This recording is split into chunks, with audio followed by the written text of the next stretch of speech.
សួស្តីអ្នកទាំងអស់គ្នាស្វាគមន៍មកកាន់ Channel យើងម្ដងទៀតហើយថ្ងៃនេះយើងមកមើលគេធ្វើលីសម្ដងមុខម្ហូបដែលពេញនិយមនៅស្រុកខ្មែរយើងអូខេឥឡូវយើងចាប់ដើមទៅមើលគេចោកលីចេញពីតាមស្ទឹងតាមមាត់ហើយគេហៅថាមាត់ស្ទឹងឬក៏ទឹកជ្រោះឯដែលវាហូរនៅតាម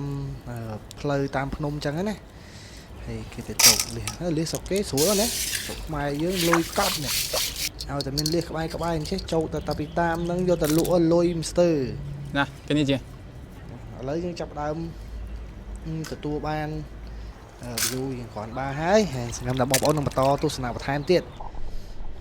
ឡូវយើងមកទទួលបាននៅបទពិសោធន៍ថ្មីជាមួយនឹងការហូបខ្ចៅហូបលៀស扶手螺មហា你这个现在游泳池的你的我自己抓来的，我自己钻的。哎呀，今天特别大，特别多，收获满满。哎，明天又有好吃的了。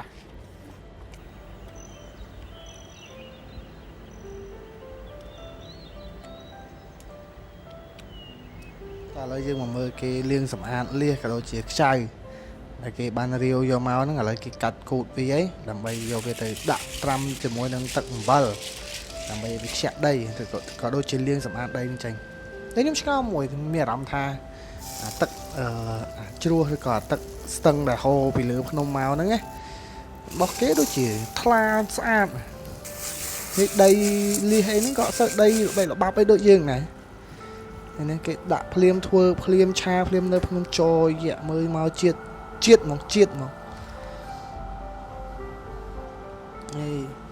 គ្រឿងឆាមកគេតែប៉ុណ្្នឹងទេមិនមានអីច្រើនទេវាច្រើនតែគ្រឿងខ្មែរយើងទេមកសំណងឆ្ងាញ់មកគេដែរតានេះ5លើ10ឥ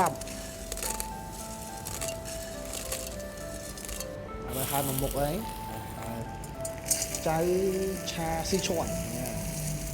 ឥឡូវដល់វគ្គលៀសម្ដងលៀសមានទូចមានធំទៅតាមអាណាស៊ីដីបានច្រើនធំអាណាស៊ីដីបានតិចទូចឥឡូវឆាវាហាមាត់វាឆ្អិនហើយចាំវាយគ្រឿងចូល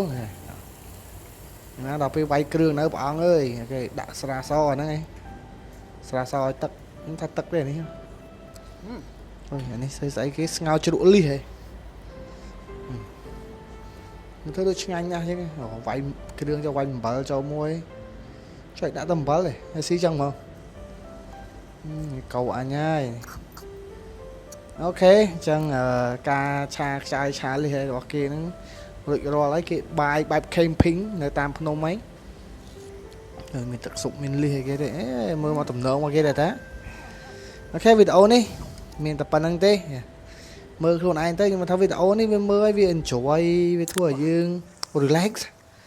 អញ្ចឹងវីដេអូនេះខ្ញុំនឹងធ្វើ reaction បន្តទៅទៀតវីដេអូអញ្ចឹងទៀតដើម្បីមើលឲ្យវា relax